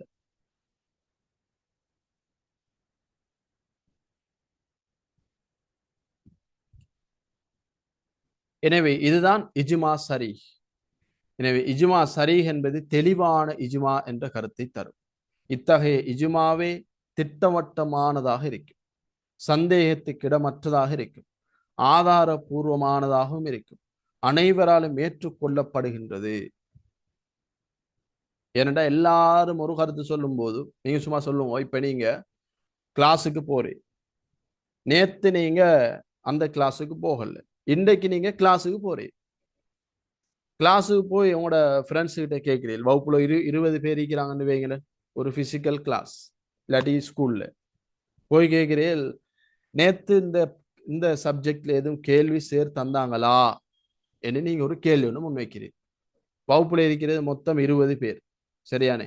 20 பேரும் சொல்றாங்க ஓம் கேள்வி ஒன்று தந்தாங்க, இதுதான் கேள்வி, கேள்வியை தூக்கி காட்டுறாங்க. எனவே இங்க சந்தேகத்துக்கு இடமேக்கா? இல்ல சார். இல்ல. சந்தேகத்துக்கு இடமில்லை. இது திட்டவட்டமானது, சந்தேகத்துக்கு இடமற்றது, ஆதாரப்பூர்வமானது. அத மாதிரித்தான் இந்த இஜ்மாவும். எல்லா முஜ்தஹிதுகளும் அந்த சமூகத்துக்கு அந்த தீர்வை சொல்றாங்க, இதான் தீர்வு என்று சொல்லி வந்த ஒரு குறிப்பிட்ட ஒரு பிரச்சனைக்கு எல்லாரும் ஒரே தீர்வை சொல்றாங்க. இதான் இஜ்மா சரி. அப்ப அதே நேரம்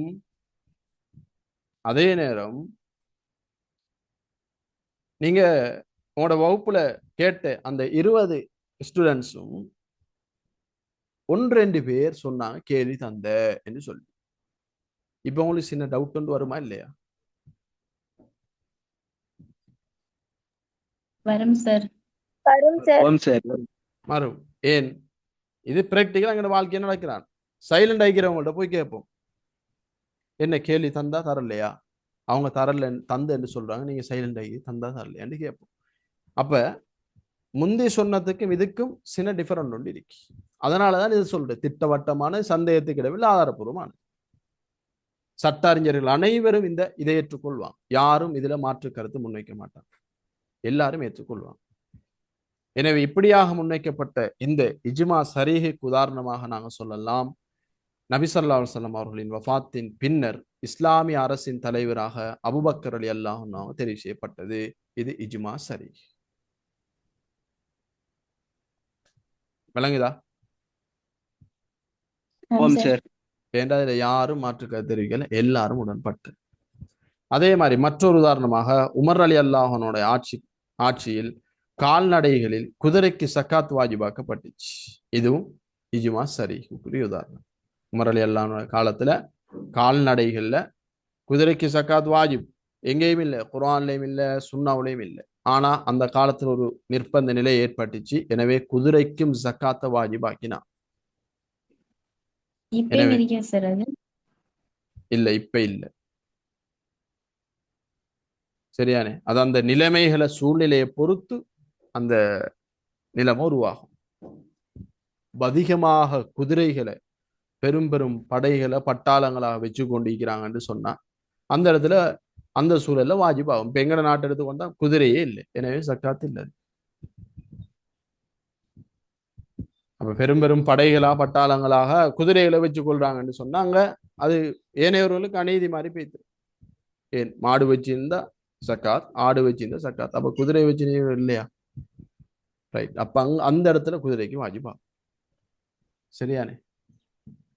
அப்ப இந்த ரெண்டு உதாரணத்தையும் ஞாபகம் வச்சுக்கணும். இஜ்மா சரீஹ். விளையிட இஜ்மா சரீஹ் என்ற என்னன்னு சொல்லி. ஓம் சார். ஓம் சார். ரைட். அடுத்து இஜ்மா சுக்கூத்தி. இஜ்மா சுக்கூத்தி என்ற என்ன? ஏதேனும் ஒரு சட்ட பிரச்சனை, எல்லாம் இப்போ உங்களுக்கு விளங்கப்படுத்திட்டேன், இப்போ வாசிச்சு கொண்டா சரி. ஏதேனும் ஒரு சட்ட பிரச்சனை தொடர்பாக முஜ்தஹிதுகளில் ஒருவர் ஒரு கருத்தை தெரிவித்து அக்கருத்து பிரபல்யம் அடைந்த நிலையில ஏனைய முஜ்தஹிதுகள் அது தொடர்பாக சார்பாகவோ எதிராகவோ எக்கருத்தையும் தெரிவிக்காது மௌனமாக இருந்தால் அதான் சுக்கூத்தி. சுக்கூத்தண்டா சைலண்ட் ஆகிக்குது அரபுல. வாயை மூடி சும்மா இருக்கு. விளங்குதா? அதனாலதான் சொல்றேன், இந்த இஜ்மாவுக்கு மௌன நிலையில் பெறப்பட்ட இஜ்மா, இஜ்மா சுக்கூத்தி என்றார். தேவண்டா டேஷ் போட்டு எழுதி கொள்ளும். மௌன நிலையில் பெறப்பட்ட இஜ்மா. இஜ்மா சரீஹண்டா தெளிவான, அதாவது தெளிவான இஜ்மா. இது தெளிவான இஜ்மா, அது மௌன நிலையில் பெறப்பட்ட இஜ்மா.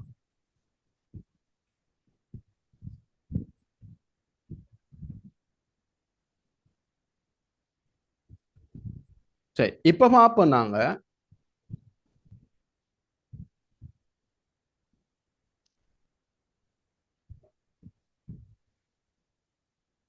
சரியானே. அப்ப இஜ்மா சுக்கூத்தி இது. இப்ப நாங்க இஜ்மாட நியதி ஒன்று படிச்சோமே, இதை இஜ்மா என்றா அது இஜ்மா இப்படித்தான் இருக்கும் என்று 3 நியதிகள் படிச்சோம் தானே? என்னென்ன சொல்லுங்க ஆபம்? ஒன்றுக்கு மேற்பட்ட முஜ்தஹித்கள் இருக்க வேண்டும். ஒன்றுக்கு மேற்பட்டவர் இருக்க வேண்டும். ஏகோபித்த கருத்தை எல்லாரும் ஒரு தீர்வில் ஒன்றுபடல். முஜ்தஹித் குறிப்பிட்ட தீர்வை செயலாலோ அல்லது வார்த்தையாலோ வெளிப்படுத்த வேண்டும். ரைட். இப்ப சொல்லுங்க, இந்த 3 நியதியும் இங்க வருதா? இல்ல சார். இல்ல இல்ல இல்ல. முஜ்தஹித் ஆய்வு தீர்வு முன்வைக்கப்பட்டிருக்கு. ஆனா ஒருத்தர் தீர்வு முன்வச்சிக்கிறார், மற்றவங்க தெளிவாக தீர்வு முன்வைக்கல. அப்ப 3வது நியதி நாங்க படிச்சோம், தெளிவாக தீர்வு முன்வைக்கணும். எனவே மற்றவங்க எல்லாரும் சைலண்டா இருக்கிறான், எந்த ஒரு விஷயத்தையும் சொல்லல. சார்பாகவும் கருத்து தெரிவிக்கல, எதிராகவும் கருத்து தெரிவிக்கல. எனவே இந்த இஜ்மாவுல இப்ப சிக்கல் வரும். சிலர் சொல்லுவாங்க அதெல்லாம் இஜ்மாவாக எடுக்க இயலாது என்று சொல்லுவாங்க. இன்னும் சிலர் சொல்லுவாங்க இப்படி என்றா, இல்ல இல்ல அவங்க சைலண்டா தானே இருந்தாங்க, அவங்க எதிர்ப்பா சொல்லலை உண்டும், அவங்க எதுவும் பிளண்டா சொல்லிப்பாங்க தானே, அவங்க சைலண்டா இருந்துட்டாங்கன்னு சொன்னா அது விஷயம் முடிஞ்சு. எனவே நாங்க இந்த முஜ்தஹிதுர தீர்ப்பை நாங்க எடுப்போம், பின்பற்றலாம் என்று சொல்லி சிலர் என்ன செய்வாங்க, அதை எடுத்து பின்பற்றுவாங்க. இன்னும் சிலவங்க எப்படி சொல்லுவாங்கன்னு சொன்னா, இல்ல அதை எடுக்கலாம் என்று பார்த்தா அதுலேயும் பிரச்சனை இருக்கு, முழுவதுமாக நாங்க விடவும் தேவையில்லை என்ற இவங்க சைலண்டா தான் இருந்திருக்கிறாங்க, எனவே இது ஒரு ஆதாரபூர்வமான ஒரு கருத்தாக எடுப்போமே என்று சொல்லுவாங்க. மூன்றும் நியாயமா இல்லையா? நியாயம் தானே? சார். 3 கருத்து நியாயம் தானே? ரைட். எனவே இப்படி 3 கருத்து இருக்கிறவங்களும் இருக்கிறாங்க. அதனை இஜ்மாவா கொள்ளவே இயலாது என்று கொஞ்சம் பேர் சொல்லுவாங்க. இன்னும் சொல்லுவாங்க இல்ல அதை முதற்தர இஜ்மா, அது இஜ்மா சரி, அதை எல்லாரும் ஏற்றுக்கொள்ள, அதுல எந்த பிரச்சனையும் இல்லை. ஆனா அதுக்கு அடுத்த தரத்தில் இதை நாங்கள் எடுத்துக்கொள்ளலாம் தானே, ஏன்னா மற்றவங்க இதுக்கு எதிரான கருத்து தெரிவிக்கலையே, எனவே அடுத்த தரத்துல வச்சு நாங்கள் ஏற்றுக்கொள்வோம் என்று சொல்லி சிலர் எடுப்பாங்க.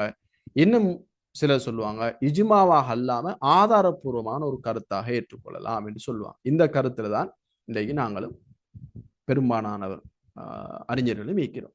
சரியான இந்த 3ஆவது கருத்து, அதை இஜ்மா என்று சொல்ல மாட்டோம், ஒரு ஆதாரபூர்வமான கருத்து என்று எடுப்போம், தேவையான நேரம் அதை பயன்படுத்தும், அப்படியான ஒரு இதுல அந்த கருத்தை நாங்க வைக்கிறோம். சரியானே?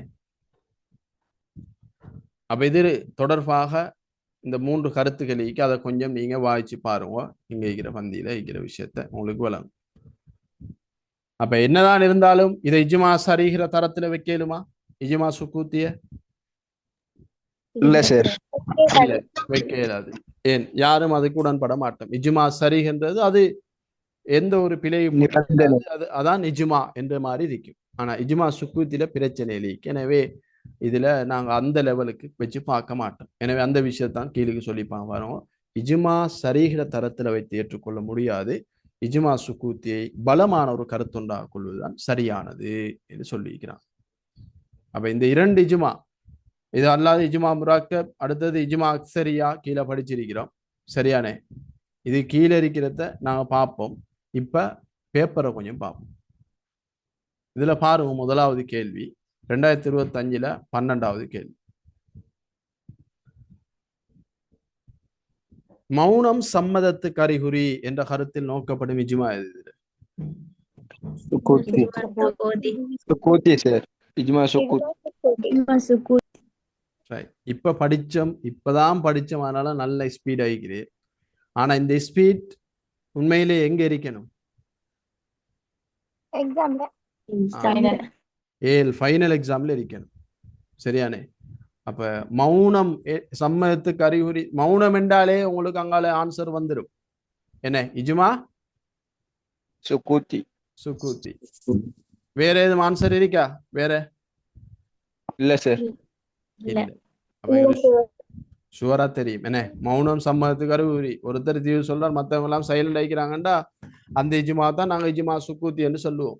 அதாவது மற்றவங்க எல்லாம் சைலண்ட் ஆகிக்கிறாங்க, எனவே அவங்க சம்மதிக்கிற மாதிரி தானே, அதனால இஜ்மாவா எடுப்போம் என்றுதான் அதை இஜ்மா என்று அந்த வகையிலே போட்டு வச்சுக்கிறான். அப்ப இஜ்மா சுக்கூத்தி. சரி, இப்ப உங்களுக்கு தெரியும் இஜ்மா இஜ்திஹாதி, இஜ்மா நக்லி, இது 2 விரிக்கிறது நாங்க பார்ப்போம், கீழே வரும் படிப்போம். இஜ்மா முரக்கப், இஜ்மா அக்ஸரியா நாங்க படிச்சோம். நாங்க படிச்ச அளவுக்கு உங்களுக்கு தெரிஞ்சதை சொல்லுங்க. இஜ்மா முரக்கப்பை பத்தி சொல்லுங்க, உங்களுக்கு விலகினத்தை சொல்லுங்க, விலகப்படுத்தினது.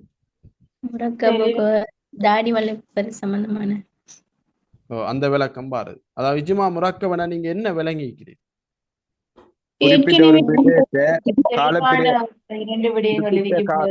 ஒரு ஆள் சொல்லுங்க ஃபர்ஸ்ட்டுக்கு, அது பிறகு அடுத்தது இன்னொரு ஆள் சொல்லுங்க. குறிப்பிட்ட காலத்துல கொஞ்சம் அறிஞர்கள் ஒரு கருத்துல உடன்பட்டு இருப்பாங்க. அதுக்கு பிறகு ஒரு நபர் வந்து அந்த கருத்துகளுக்கு எதிராக ஒரு கருத்தை சொல்லுவார். அவர் உதாரணத்துக்கு தாடி வளர்ப்பு சம்பந்தமாக அதாவது கருத்து சொல்லுவார்ல, கருத்துண்ட முன்வைக்க இயலாது, கருத்தை முன்வைப்பார். இன்னொரு முரணான கருத்தை முன்வைக்க இயலாது. ஏன்? அந்த விடயத்தில் இஜ்திஹாத் செய்து தீர்வுகள் முன்வைக்கப்பட்டாச்சு. அப்ப அந்த இடத்துல இஜ்மா முரக்கப், ஒரு கருத்துல எல்லாரும் முரண்படுற ஒரு விஷயத்துல மாற்று கருத்து ஒன்று வர இயலாது, அதான் இஜ்மா முரக்கப். சரி, இப்ப வேறொரு ஆள் சொல்லுங்க. இஜ்மா அக்ஸரியாண்டா என்ன? பெரும்பான்மையோர் சொல்லுங்க, ஒரு ஆள் சொல்லுங்க. இஜ்மா அக்ஸரியாண்டா பெரும்பான்மை முடிவு பெரும்பான்மையான அபூபக்கர் முஸ்லிம்கள் ஒரு கருத்தின் மீது உடன்படுவாங்கல்ல, அது இஜ்மா அக்ஸரியாவும். ரைட். பெரும்பான்மையான முஜிதைதல். உதாரணத்துக்கு ஒரு இடத்துல 15 முஜிதைதல் இருக்கிறாங்க. 12 பேர் அல்லது 10 பேர் ஒரு கருத்துல இருக்கிறாங்க. 10 பேர் 12 பேர் ஒரு தீர்வு முன்வைக்காங்க, 3-4 பேர் வேறொரு தீர்வு விளைக்கிறாங்கன்னு சொன்னா அந்த இஜ்மா தான் இஜ்மா அக்ஸரியா, பெரும்பான்மையானவங்க முன்வைக்கிறது. ரைட். அப்ப இந்த இடத்துல இதெல்லாம் ஆன்சர் வராதுன்னு உங்களுக்கு தெரியும். அப்ப 2வது 5வது பிழை. அடுத்தது இஜ்மா நக்லி, அடுத்தது இஜ்மா இஜ்திஹாதி என்று 2 வகை இருக்கு. அது என்னன்னு பார்ப்போம். அது கீழே வரும், இங்க இருக்கு பாருங்க. அதை பார்த்துட்டா ஈஸியாக்குமே. இஜ்மாட பிரிவுகள் என்ற ஒரு தலைப்புண்டி பாருங்க, 141வது பேஜில். இஜ்மா நக்லி என்ற குர்ஆன் சுன்னா என்பவற்றை அடிப்படையாக கொண்டு உருவாகிற இஜ்மா.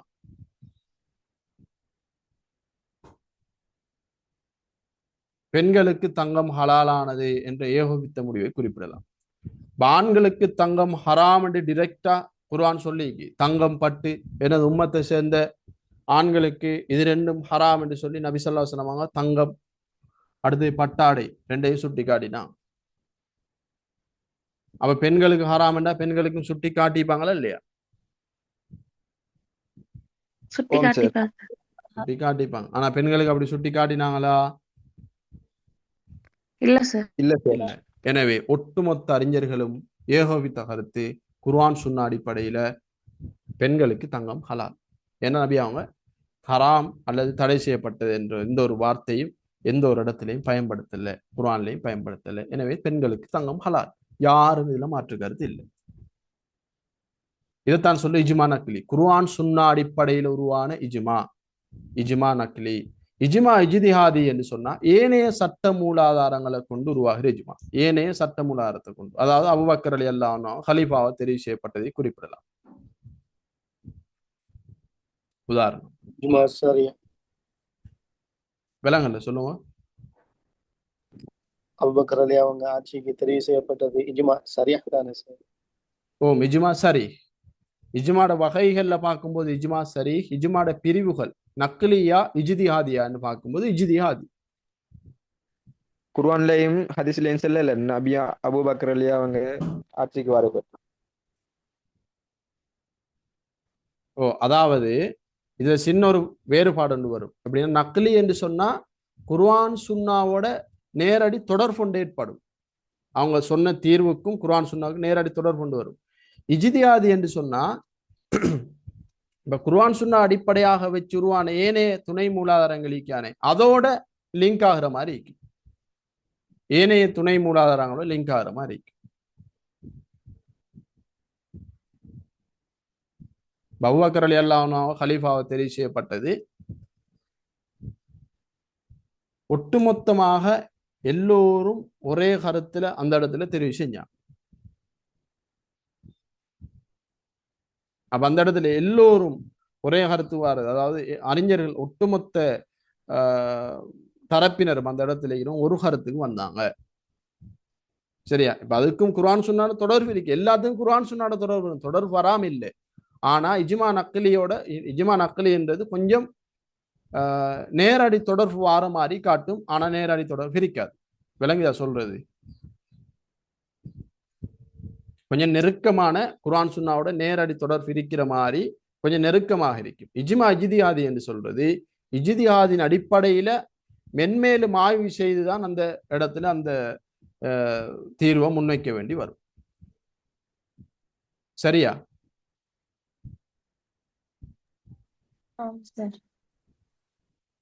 உங்களுக்கு இந்த நக்லி என்ற என்ன இஜ்திஹாதி என்ற என்ன என்பது விளங்கினா மட்டும் போதும். இதை இன்னும் உங்களுக்கு எக்ஸ்பிளைன் பண்ணேன்னா இன்ஷா அல்லாஹ் அடுத்தடுத்த கிளாஸ் நான் பார்ப்போம் தானே, பார்க்குறேன்னு உங்களுக்கு இன்னும் விரிவாக சொல்றேன். இப்போ டைம் முடிய போது நாங்கள் அந்த கேள்வியை பார்க்கணும். சரி சொல்லுங்க அப்போ. இப்போ நக்லி என்ற என்ன, இஜ்திஹாதி என்ற என்ன என்றா விளங்கிட்டேன் உங்களுக்கு. நக்லி என்ற என்னென்னா குர்ஆன் சுன்னா அடிப்படையாக கொண்டு உருவாகிற இஜ்மா. இஜ்திஹாதி என்றா ஏனைய சட்டமூலாதாரங்கள் வந்து உருவாகிற இஜ்மா. அவ்வளவுதான் விஷயம். ஓம் சார். அதுக்குரிய உதாரணங்களும் இந்த இடத்துல சந்திருக்கு. ஏனைய சட்ட மூலாதாரங்கள்ல அதுக்குள்ள ஒரு அதெல்லாம் இஸ்திசான்ல வருமா? ஓ, அதான் சொல்றேன். ஏனைய சட்ட மூலாதாரங்கள்டா துணை மூலாதாரங்கள் எல்லாம் வரும். குர்ஆன் சுன்னா அல்லாத துணை மூலாதாரங்கள். இப்ப கியாஸ் அடிப்படையாக கொண்டு அல்லது மஸ்லஹா முர்சலா அடிப்படையாக கொண்டு இப்ப இந்த இடத்துல அதை பேசினா டீப்பா பேச வேண்டி வரும். சரி, பிரச்சனை இல்லை, நீங்க உங்களோட டவுட்டோட போகலாதே. மஸ்லஹா முர்சலா ஒரு துணை மூலாதாரம் இருக்கு, தெரியுமா உங்களுக்கு? ரைட். இப்ப அபூபக்கர் அலி அல்லாஹ் அவங்க ஹலீஃபாவா தெரிவு செய்யப்பட்டது மஸ்லஹா முர்சலாவின் அடிப்படையில், அதாவது சமூக நலனை கருத்துல கொண்டு. இந்த இடத்துல இருக்கிற எல்லாரிலையும் அபூபக்கர் அலி அல்லாஹ் அவங்க தான் இந்த சமூகத்துக்கு மிகவும் பயனுள்ள ஆட்சியாளராக திகழ்வார். இவர் ஆட்சிக்கு வாரதுதான் இந்த இடத்துல ஒரு சிறந்த தீர்வாக இருக்கும் என்று சொல்லி மஸ்லஹா முர்சலாவின் அடிப்படையில தான் அவங்க தெரிவு செய்யப்பட்டாங்க. எனவே மஸ்லஹா முர்சலா எதால வந்தது? இஜ்திஹாதின் அடிப்படையில வந்து ஒரு துணை மூலாதாரம். எனவே இஜ்திஹாதின் அடிப்படையில துணை மூலாதாரம் அடிப்படையாக வச்சு எடுத்த தீர்வு தான் அபூபக்கர் அலி அல்லாஹ் ஆட்சிக்கு வந்தது. ஆனா இஜ்மா நக்லி என்று என்னண்டா குர்ஆன் சுன்னாவை டைரக்டா ஆய்வு செய்து எடுத்த தீர்வு. இப்ப விளங்கிட்டா ரெண்டுக்கும் டிஃபரெண்ட் என்னன்னு சொல்லி? அல் குர்ஆனை ஒன்று சேர்த்தது அபூபக்கர் ரலியல்லாஹு அன்ஹு அவங்க. அதுவும் மஸ்லஹா முர்சலா. ஓ, அதுவும் மஸ்லஹா முர்சலா தான். அது மஸ்லஹா முர்சலா, அது தனி சப்ஜெக்டா பார்ப்போம். இந்த இடத்துல இஜ்மாவுக்குரிய விஷயத்த நாங்க பார்க்கிறோம். என்ன விளங்குதா? குழப்பம் ஐக்கா? குழப்பம் என்ன சொல்லுவோம்? இந்த டவுட் கேட்ட ஸ்டூடெண்ட் கிளியரா உங்களுக்கு? ரைட். இன்னொரு தான் லாஸ்டா சொல்றேன் பாரு. இஜ்மா நக்லி உங்களுக்கு கிளியர், அதுல பிரச்சனை இல்லை. இஜ்மா இஜ்திஹாதி என்றா குர்ஆன் சுன்னா அதை டிரெக்டா வச்ச இஜ்மா நக்லி. குர்ஆன் சுன்னாவின் அடிப்படையில் உருவான துணை மூலாதாரங்களுக்கான இதை வச்சு ஆய்வு செய்யறாங்க, கியாஸை வச்சு ஆய்வு செய்யறாங்க. கியாஸின் அடிப்படையில அல்லது மஸ்லஹா முர்சலாவின் அடிப்படையில அல்லது உருஃப் அல்லது இஸ்திஹ்சான் அல்லது இஸ்திஸ்ஹாப் அல்லது அமலு அஹ்லில் மதீனா, இப்படியான துணை மூலாதாரம் ஏதாவது ஒன்றுல இப்ப கியாஸை வச்சு பல அறிஞர்கள் ஒரு பிரச்சனையை ஆய்வு செய்யறாங்க. ஆய்வு செய்து கியாஸின் அடிப்படையில் ஆய்வு செய்து இப்ப தீர்வு முன்வைக்கிற நேரம் எல்லாரும் ஒரே தீர்வை முன்வைக்கிறாங்கண்டா இது கியாஸின் அடிப்படையில் உருவாகிற இஜ்மாவாக இருக்கும். கியாஸ் என்றது ஒரு துணை மூலாதாரம். எனவே இந்த இஜ்மாக்கு தான் சொல்றேன் இஜ்மா இஜ்திஹாதி. ஏனண்டா இஜ்திஹாதின் அடிப்படையில் உருவான ஒரு துணை மூலாதாரத்தை பேஸ் பண்ணி வந்த தீர்வு, அந்த வந்த தீர்வு எல்லாம் உண்டாக இருக்கு. எனவே ஒரே தீர்வுல எல்லாரும் உடன்படுறாங்க. எனவே இது இஜ்மா. எதை அடிப்படையாக வச்சு வந்த இஜ்மா? கியாஸ் அடிப்படையாக வச்சு உருவானது. எனவே இது இஜ்மா இஜ்திஹாதி. இப்ப விளங்கிட்டா? ஓம் சார். சார், அமலு அஹ்லுல் மதீனா என்ன சார்? அமலு அஹ்லில் மதீனாண்டா மதீனாவாசிகளுடைய நடைமுறைகள். அது உங்களுக்கு சிலபஸ்ல இல்லை. துணை மூலாதாரங்கள்ல ஒரு துணை மூலாதாரம் என்றது மட்டும் விளையணும். அது உங்களுக்கு சிலபஸ்ல இல்லை, அது எங்களுக்கு தேவையில்லை. சரியானே? ரைட். இப்ப பார்ப்போம். இப்ப உங்களுக்கு கிளியர் தானே இஜ்மா இஜ்திஹாதி என்றது? அப்ப அதுவும் ஆன்சர் வராது, இஜ்மா நக்லியும் ஆன்சர் வராது.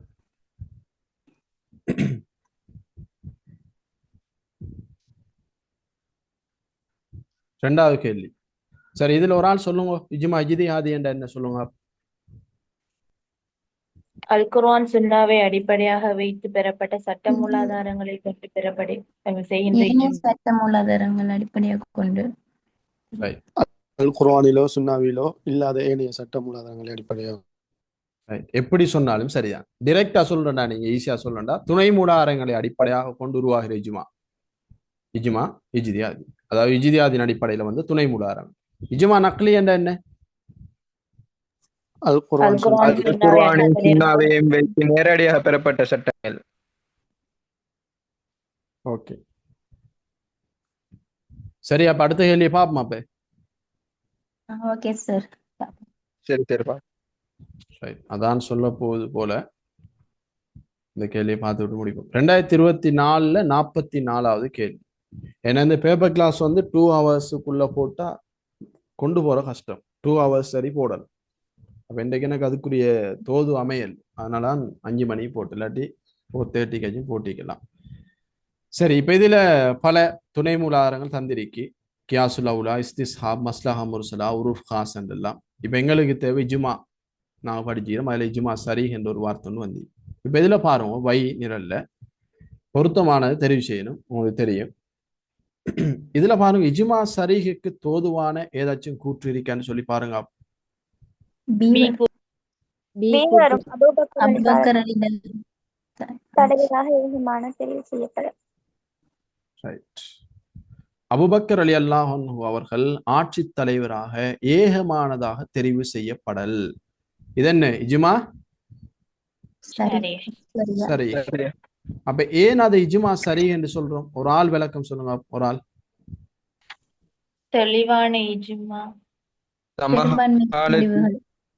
சமகாலத்தில் வாழ்ந்த மக்கள் ஒன்றுபட்டனர். பெரும்பான்மை அனைத்து முடிவுகள். முஜ்தஹிதுகளும் தெளிவாக ஒரே முடிவில் நின்றமை. ரைட். என்ன விஷயம் என்றா, எல்லாரும் நிறைய பேர் இருந்தாங்க முதலாவது. அடுத்தது இருந்த எல்லாரும் ஒரே முடிவில் ஒன்றுபட்டாங்க. அபூபக்கர் ரலியல்லாஹு அன்ஹு தான் எங்களுக்கு தலைவராக வரணும் என்று சொல்லி அதை வெளிப்படையா சொன்னாங்க. சொல்லாலும் செயலாக வெளிப்படுத்தினாங்க. எனவே இது இஜ்மா சரி, அதாவது தெளிவான இஜ்மா. எல்லாரும் தெளிவாக விஷயத்தை முன் வச்சாங்க. சரி, இன்னொரு உதாரணம் சொல்லுங்க. அப்ப இஜ்மா சரி நாங்க படிச்சது. உமர் ரலியல்லாஹு ஆட்சி காலத்திலே குதிரைக்கு ஜகாத் கடமைப்பட்டது. Okay, good. அப்ப இஜ்மா சரி, இந்த இடத்துல பி வரும். அடுத்தது சொல்லுங்க, நீங்க அபூபக்கர் ரலியல்லாஹு அன்ஹு அவங்க ஆட்சி தலைவராக தெரிவு செய்யப்பட்டதை இஜ்மாட பிரிவுகள்ல எதுக்கு சொல்லணும்? இஜ்மா இஜ்திஹாதி. மஸ்லஹா முர்சலா. இஜ்மாட பிரிவுகள்ல மஸ்லஹா எதுக்கு சொல்லணும்? இஜ்மா இஜ்திஹாதி. இஜ்மா இஜ்திஹாதி. இஜ்திஹாதி, இஜ்திஹாதி. இஜ்திஹாத். இஜ்மா இஜ்மா இஜ்திஹாதி. ஏன் இஜ்மா இஜ்திஹாதி என்று சொல்லுங்க. அல் குர்ஆன் சுன்னால நேரடியாக குறிப்பிடப்படாமலது. துணை மூலாதாரங்கள் அடிப்படையாக கொண்டு துணை மூலாதாரத்தில் உண்டான மஸ்லஹா முர்சலாவை அடிப்படையாக கொண்டுதான் அபூபக்கர் ரலியல்லாஹு ஆட்சியாளராக தெரிவு செய்யப்பட்டது. அப்ப அந்த இடத்துல ஆட்சியாளராக தெரிவு செய்ய வந்தது மஸ்லஹா முர்சலாவின் அடிப்படையில. மஸ்லஹா முர்சலா எதை வச்சு பார்த்தோன்னா, நபி அவங்களோட அந்த நடைமுறைகள், மரணத்துக்கு முன்னால நபி அவங்க அபூபக்கர் ரலியல்லாஹு அன்ஹு நடந்து கொண்டது, மௌத்துக்கு பிறகு அபூபக்கர் ரலியல்லாஹு நடந்து கொண்ட முறையெல்லாம் வச்சு பார்க்க நேரம் சமூக நலன் இந்த இடத்துல மஸ்லஹா முர்சலாவின் அடிப்படையில் பார்க்கும்போது அபூபக்கர் ரலியல்லாஹு தகுதி. இப்ப அபூபக்கர் ரலியல்லாஹு அன்ஹு அவங்கள எல்லாருமே போய் தீர்வு, அதாவது அபூபக்கர் ரலியல்லாஹு அன்ஹு தகுதி என்று எல்லாருமே அதிலேயே போய் நின்றாங்க. எனவே இது இஜ்மா.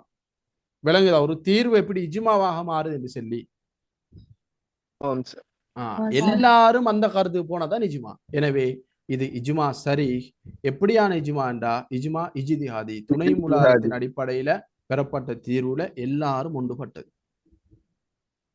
ரைட். அப்ப முதலாவது இடத்துல பி வரணும். எனவே முதலாவது ஆன்சர் பிழை. இரண்டா ஏ இருக்கு, இதுலயும் ஏ இருக்கு, பிழை. கடைசி 5வதுல சி இருக்கு, எனவே இதுவும் பிழை. இப்ப ரெண்டே ஆப்ஷன் தானே எங்களுக்கு இருக்கு. இது ரெண்டுல ஒன்று தான் ஆன்சர். மஸ்லஹா முர்சலா ஓரளவுக்கு நாங்க போய் பேசினோம். அதை வச்சு நீங்க சொல்லுங்க, இதுல எது மஸ்லஹா முர்சலாக்கு வரும்? அல் குர்ஆன் திரட்டப்படுதல். நீங்க எல்லாரும் படிச்சிருப்பீர். அல் குர்ஆன் ஒன்று தொகுக்கப்படுறது, அதாவது நூலுறுப்படுத்தப்படுறது, தொகுக்கப்படுறது, இதெல்லாம் மஸ்லஹா முர்சலா சமூக நலன கருத்துல கொண்டு. குர்ஆன்ல எங்கேயும் நேரடியாக இந்த அல் குர்ஆனை நீங்கள் புத்தக வடிவில் தொகுத்துக் கொள்ளுங்கள் என்று எதுவும் ஆதாரமிக்கா? ஹதீஸ்ல டைரக்டா எங்கேயும் சொல்லப்பட்டிருக்கா? இல்ல, எங்கேயும் இல்ல. அப்ப குர்ஆன்ல ஹதீஸ்ல இல்லாத ஒரு செயல் அது கட்டாயம் செய்ய வேண்டிய நிர்பந்தம் ஏற்படும். அப்படி ஏற்படுற நேரம் அது மார்க்கத்துக்கு மேலும் வலு சேர்க்கிற தோதுவான் உண்டாக இருந்தா, அது மக்களுக்கு நலவு பயக்கமாக இருந்தா அதை செய்யணும்.